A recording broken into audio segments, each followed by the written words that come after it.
Hey, I'm Melanie Beckler. I am an author, an angel channel, and I was recently intuitively guided. Yeah, boy. Liar.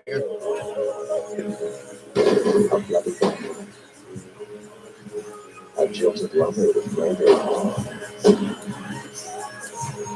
A body dance hall overrun with spirits from the past. These are the spectral snapshots taken in one of the most notorious towns of the Old West. It's a place born from greed and lust. A lonely crossroads whose dusty streets gave life to legends and death to those who wanted more.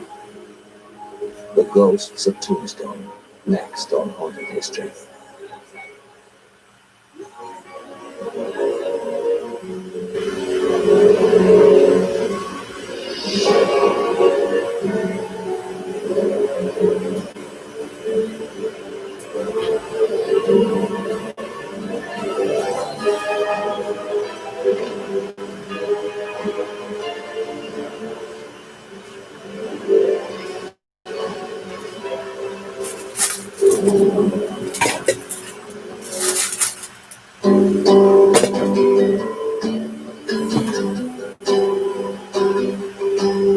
In the dusty town of Tombstone, Arizona, the names of Old West legends still echo in the air.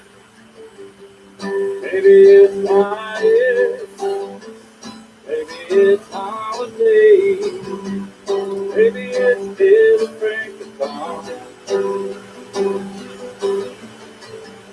But somewhere in the lonely shadows of Tombstone, a presence lurks. Walk along the wooden sidewalks on a moonless night, and some say you can see the spirits. And I turned around and she was like 3 feet away from me. I turned back, I was kind of curious. I turned back and said, "Can I help you?" And she was not there. She was just like, 1 minute she's there, the next she's gone. For those who believe, the ghosts of Tombstone are alive and well, and quite content to haunt tourists and locals alike. Some of Tombstone's spirits are friendly, happy to spend their afterlife in this last place on earth. And I'll just say, "Okay, guys, go back to sleep. Let us sleep. That'll be the end of it." But other phantoms are less benign. They are the ones hell-bent on carrying on the evil that once gripped this town by the throat. It was hot. There was no wind. There was a lot of noise, a lot of moving, a lot Gosh, of she's shuffling. scary looking. And the curtains moved, everything moved. But there were no windows open to make them move. Tombstone goes out the name.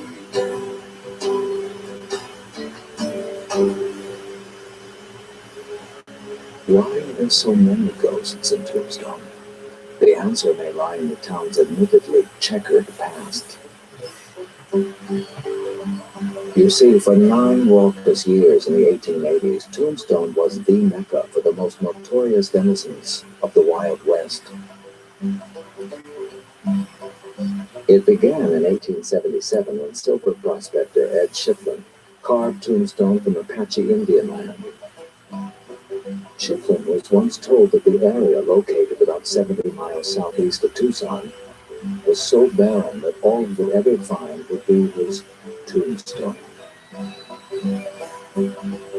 In the nearby Dragoon Mountains, he found a lot more. He struck it rich and put Tombstone on the map. In 1879, Tombstone had just 40 cabins and 100 people, mostly silver prospectors who had gotten wind of Shiflin's success.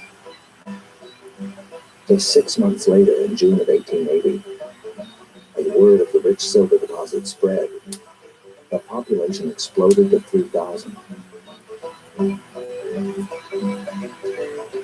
A year later, the number of people in town had more than doubled to nearly 7,000. And before the decade was over, Tombstone's population would reach as high as 10,000, a practically unheard of number for such a desolate spot.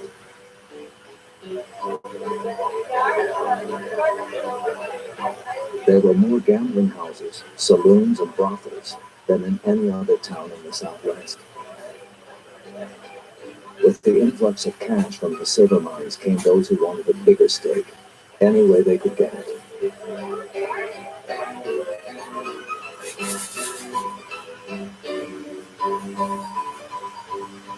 Welcome to Tombstone, the town too tough to die. Some folks come here to live, some folks come here to die. Insulin injections can make diabetes complicated. Meet Omnipod. It delivers insulin without daily injections. Just one small pod replaces up to 14 injections. It's game-changing. And today, you can get started with a free 30-day Omnipod DASH trial at Omnipod.com. Take your insulin anywhere with the small tubeless pod. It's discreet and waterproof, so there's nothing to hold you back. The wireless controller and built-in food library helps deliver the right amount of insulin. Omnipod was voted Product of the Year in a consumer survey by Kantar. See why 97% of users recommend Omnipod. Imagine, no more daily injections to interrupt your days or nights. Visit Omnipod. Gunplay was normal. Bodies were hauled out of the bars like broken beer bottles. The one person guaranteed to make a good living was the undertaker. And he took all the towns of the West, the cattle towns and the mining towns, and put them together. They probably wouldn't equal up to the history that happened in Tombstone in the 9 years of its famous operation. But as far as the Old West, for the cowboys, the gamblers, and the miners, and the ladies of the night, they all come in from Dodge City and Virginia City and Abilene.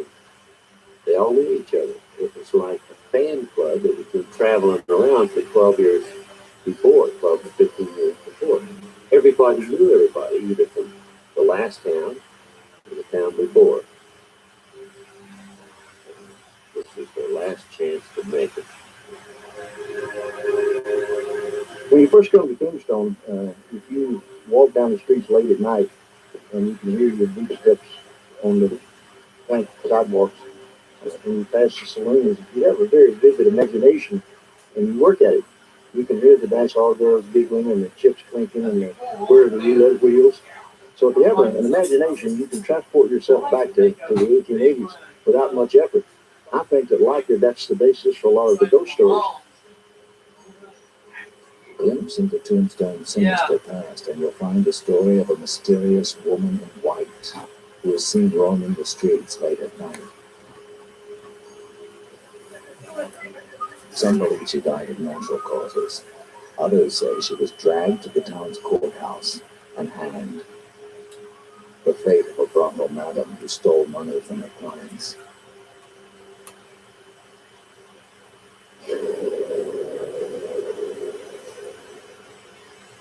Since then, there have been hundreds of sightings of the woman walking from the courthouse to her home.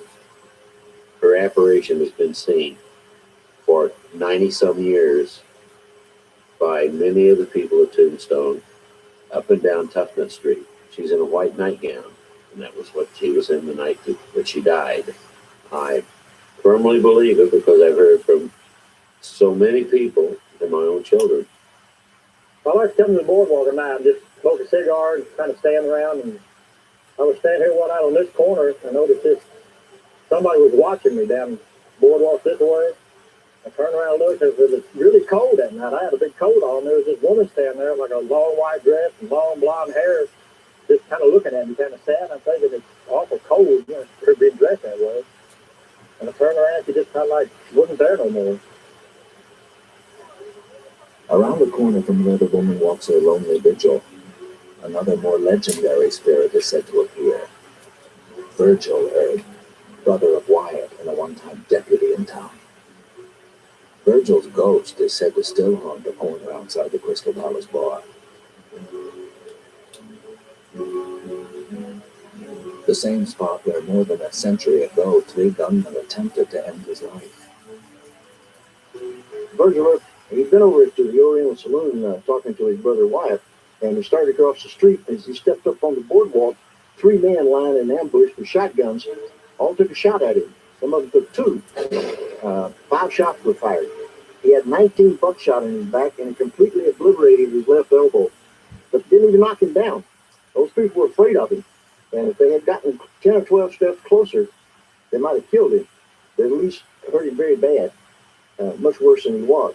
But they didn't do that because they were afraid of his gun. About 50 people a year claim to see Earth's ghost, a mysterious man in black who walks outside the Crystal Palace. The last time I saw it was about 13, 14 years ago. About 3 o'clock in the morning. I was walking down Allen Street on the south side of the street with a friend. Happened to look over, and I saw the man standing in a black frock coat, wide-brimmed hat. And I said, keep your eyes on him. And as he stepped off the curb from the Crystal Palace walking toward us, he disappeared before he got to the center of the street. Many of the ghostly sightings in Tombstone occur along the town's most infamous stretch of road, Allen Street. Once home to 106 bars, Allen Street is by all accounts the perfect phantom's playground. A friend had a wolf for a pet, and that wolf would not walk down Allen Street. That wolf would go anywhere in town, was not afraid of nothing, but that wolf would not walk down Allen Street. It would not come on Allen Street. It was really kind of strange.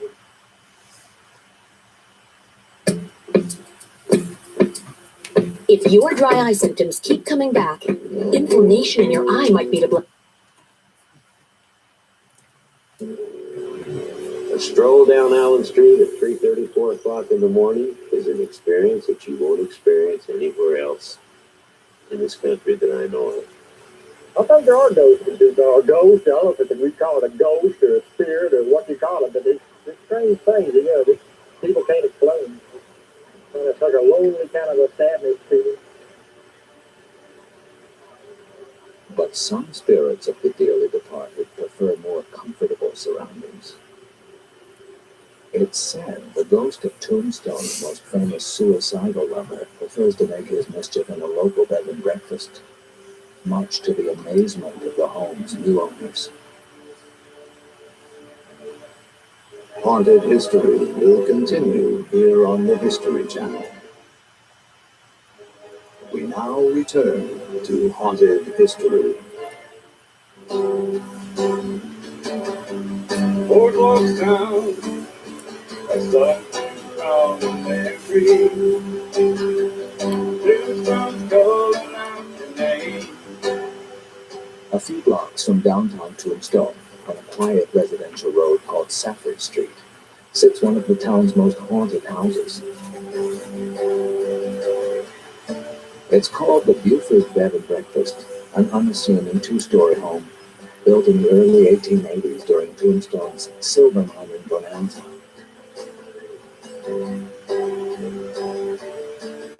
With tons of silver being pulled from the surrounding mountains, Tombstone became a mecca not just for miners, but for wealthy mine owners as well.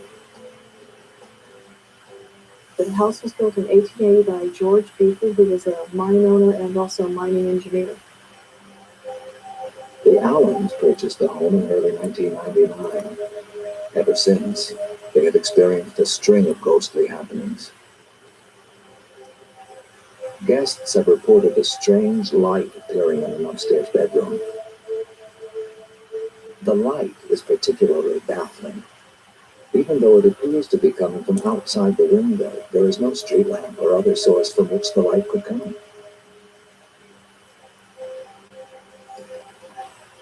In the same room, one guest reported a more spine-chilling experience. An argument with the Buford house ghost.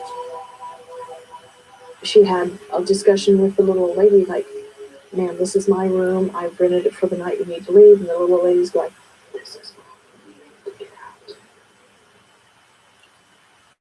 Why is the Buford house haunted?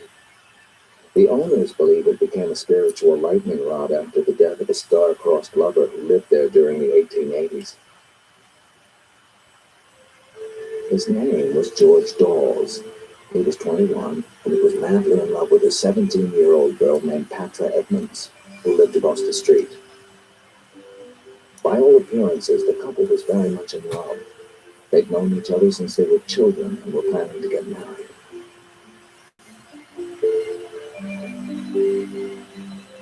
But with little opportunity for an honest man to earn a living in Tombstone, George needed to leave town to make money for the couple's wedding. He journeyed 40 miles to one of the area's most profitable mines. It was grueling work. The days were hot. The nights were freezing. Many miners refused to work, saying the conditions were unbearable.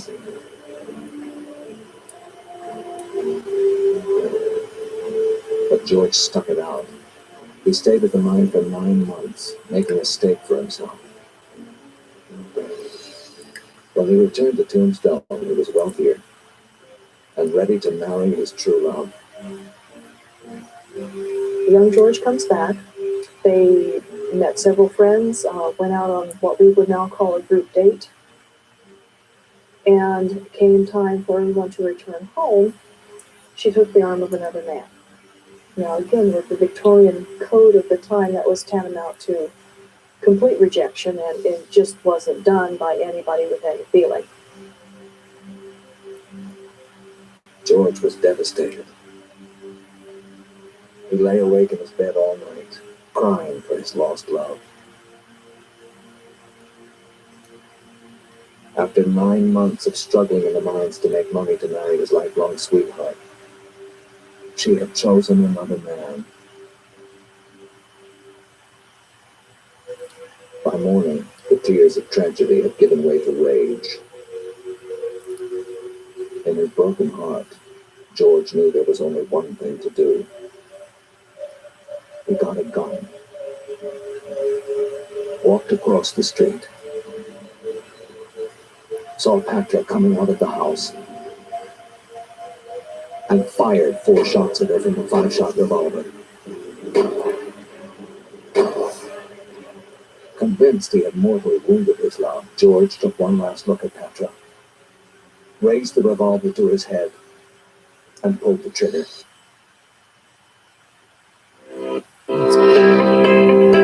That's crazy. I would kill myself over nobody. That's freaking crazy.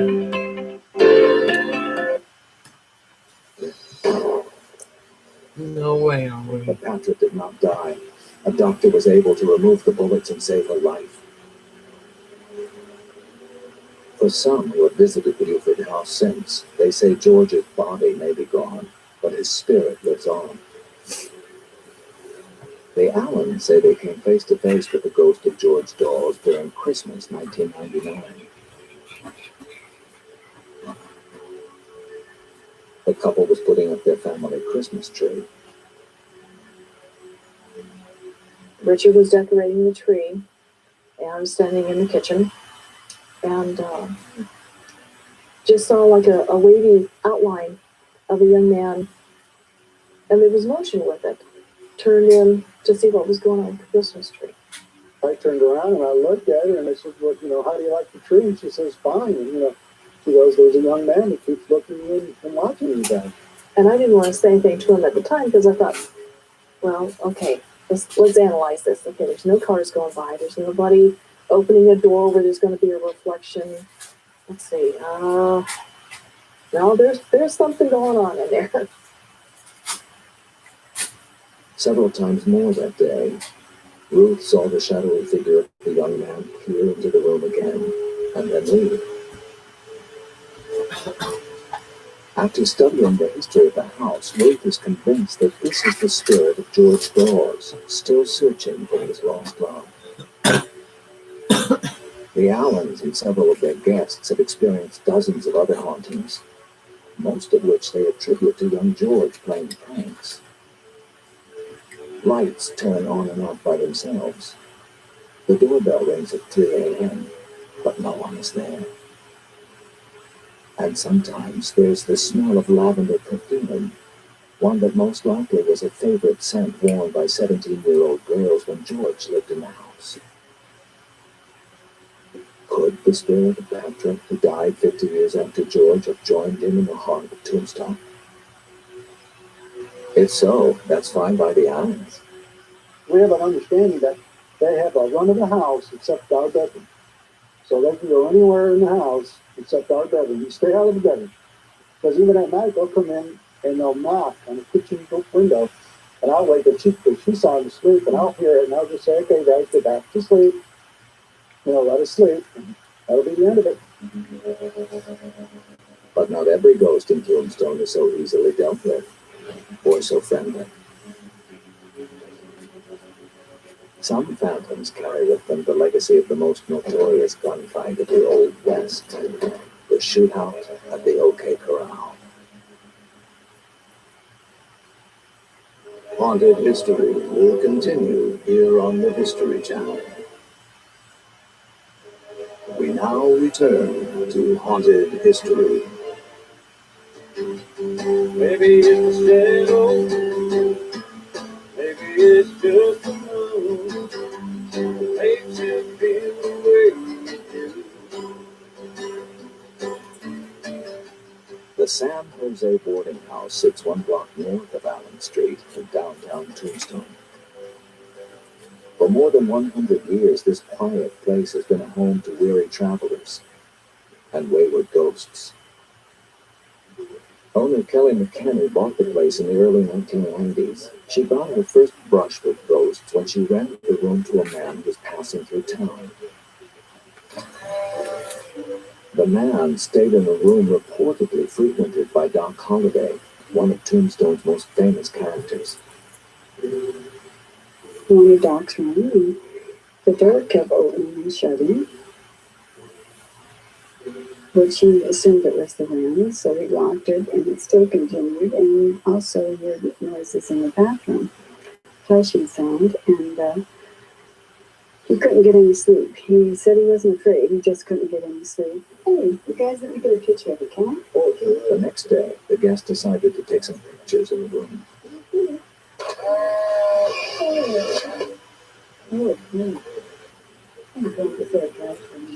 His secretary was with him, and she didn't show up at all. In the picture, it was just like a haze. They switched positions several times. He came out clear as a bell, but she never came out at all, just a big haze over her head and shoulders. He was very concerned about that, and he questioned me about it, but I really had no answer for it. But McKinney had an even more frightening experience with Tombstone ghosts herself. It happened one night after going to bed. There was this real heavy weight on me, and it was so heavy I couldn't hardly breathe, and I could hear a very heavy breathing. And I was taught always, when something like this happens, to say the Father's name or the Son's name, and this evil spirit will go away. And as soon as I said the Father's name, it went away. And I set up to, first thing I looked over because the parking light was shining, and up to the window to see the door was still at the chimney across it. The deadbolt was still on it. And I was just covered with sweat and just shaking. Today, I'm going to show you the 5 foods you must avoid eating if you have arthritis. If you have arthritis, you need to watch this short video right now. My name is Jesse Canone, and I'm the owner of Health. Oh, crap. What kind of evil would attempt to crush a woman in her sleep? Perhaps it was spawned not far from the San Jose house, on what is arguably the West's most infamous piece of ground, the OK Corral. On a dusty day in October 1881, a showdown took place here, one whose story would live forever. The fight was between a group of cowboys, the McClarys and the Clantons, and the town's lawmen, the Earps and Doc Holliday. There's so many different stories, but I consider the Clantons and McClarys, they were cattle rustlers. They were in town selling cattle and partying for about a week. They were getting ready to leave town. The Earps and Doc Holliday came in and ambushed them. That's my attitude on it. there's a lot of different opinions on the gunfight and why it happened, but it all narrows down to one thing, and that was power and greed, which is what causes all fights. The McClarys and Clantons were hanging out in the middle of town at a stable called the OK Corral. Wyatt Earp gathered his forces, his brothers Virgil and Morgan, and their friend Doc Holliday. They approached the suspected cattle rustlers, fully expecting a fight. Months of arguing and intimidation between the two groups of men were settled at the OK Corral in 30 seconds.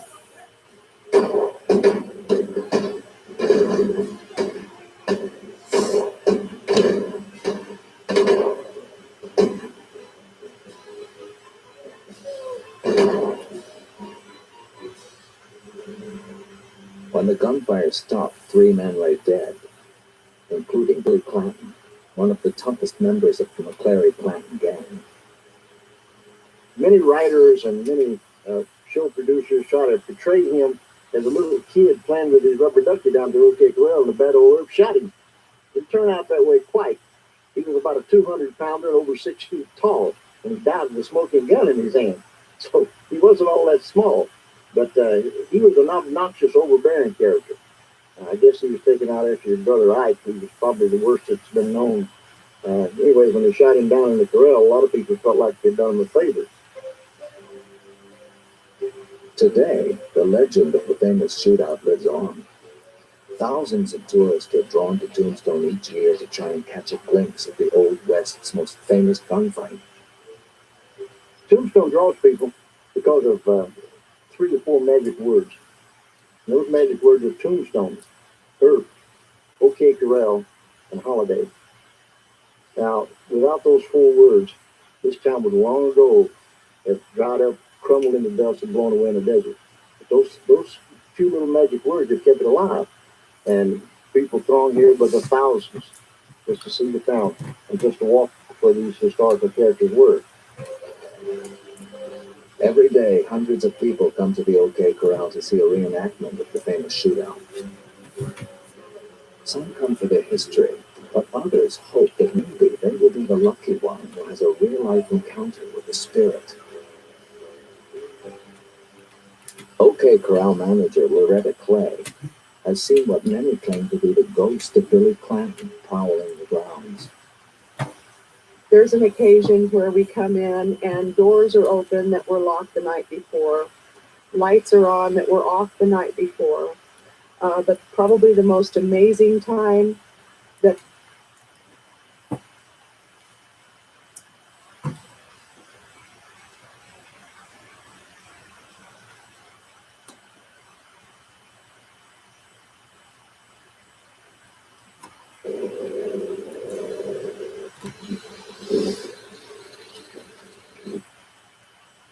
Hey, I'm Talon, and this is Rumpus, and I'm going to show you how to start an online t-shirt business. Let's go. First, go to Shopify.com and start a free trial.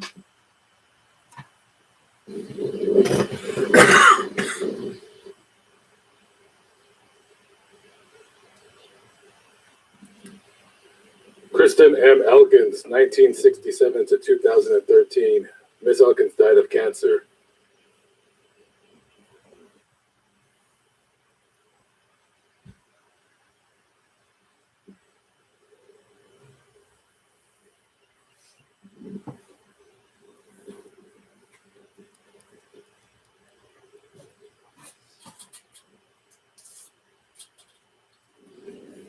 This is Officer Sheikha Ocampo with the Chicago Police Department. She was assigned to the 007th District in Inglewood. She died last year of breast cancer.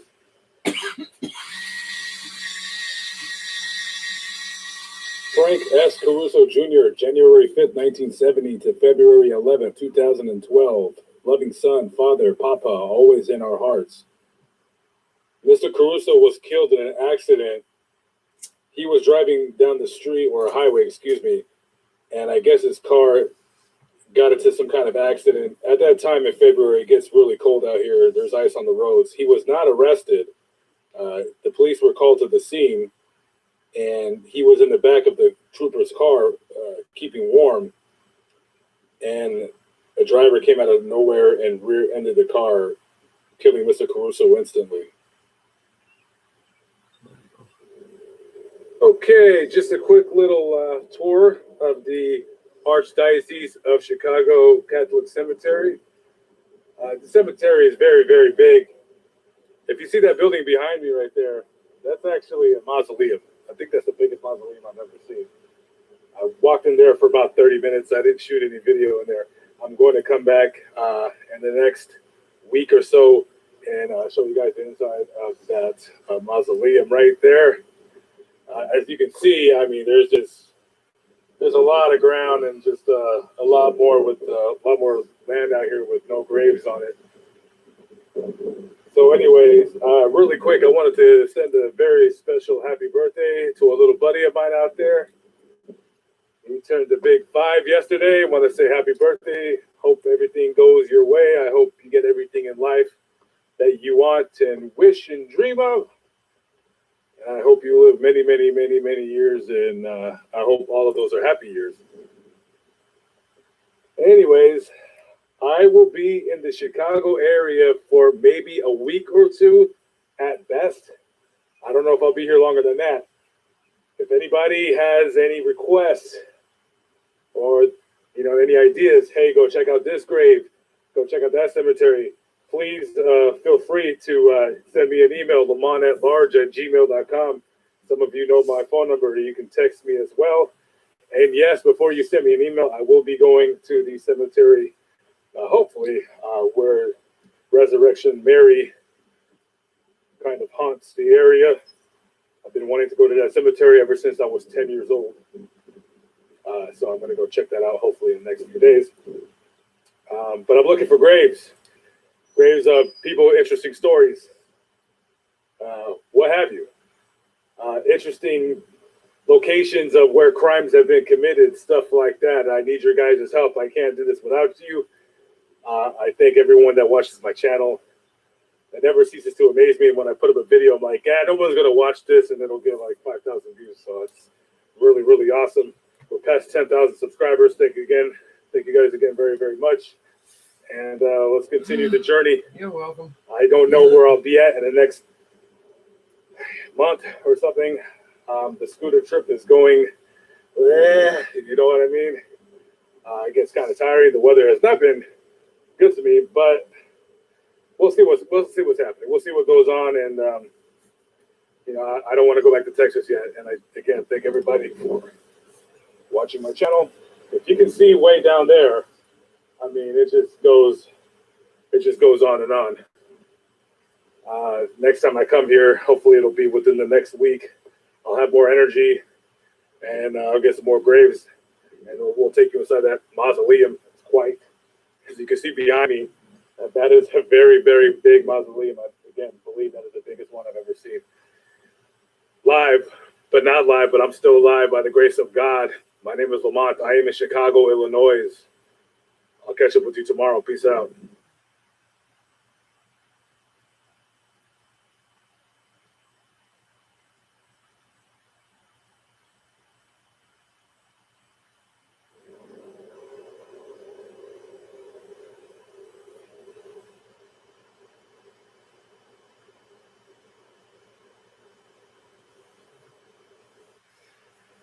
What is going on, guys? We are at the Queen of Heaven Cemetery in Chicago, Illinois. I am in the mausoleum here, so we're going to do a quick tour and check things out over here. So come on, let's go. Gypsy.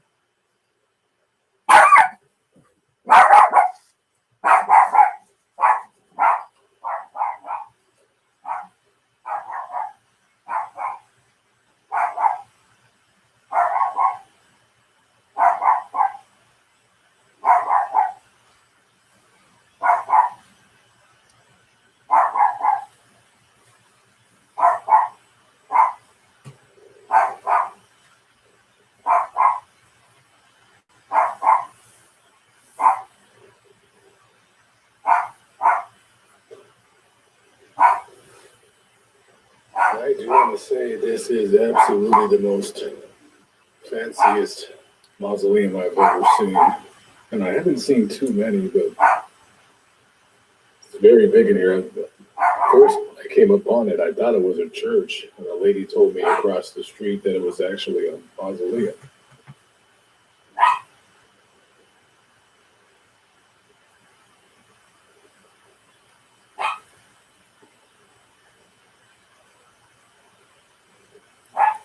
Oh, wow, that's cool.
I was walking in this room about 20 seconds ago, and I heard I want to say a tap coming from the corner of the floor right there.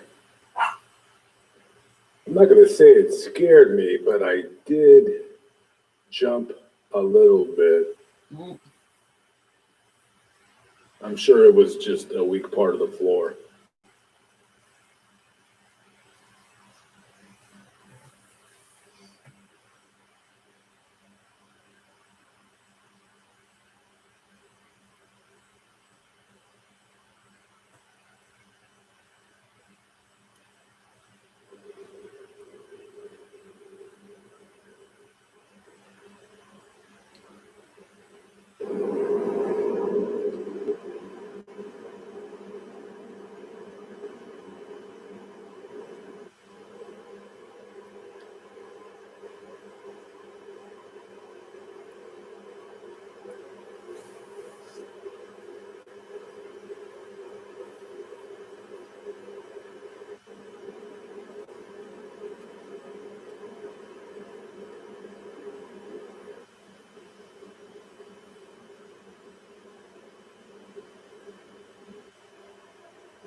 I'm standing in this room right now, and I don't want to say the smell is overwhelming, but I can smell death in this room.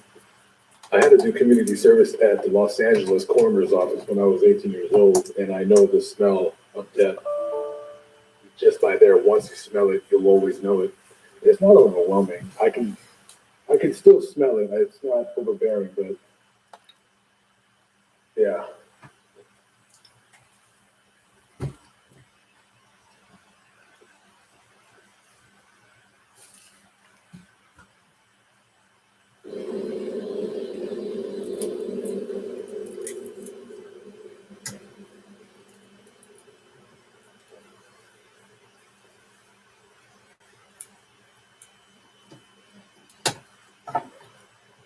Don't ask me why I'm thinking this, but this place looks pretty spectacular with the architecture.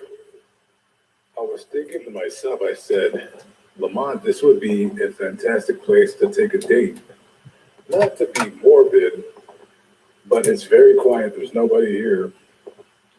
And I would be very curious to see if I were to ask a girl if she would want to go with me to a mausoleum, kind of like as a first thing to kind of get to know somebody. I wonder what she would say. Of course, if she were to say no, then obviously there will be no date, but it's kind of the sort of questions I like to throw at women, especially back when I was younger.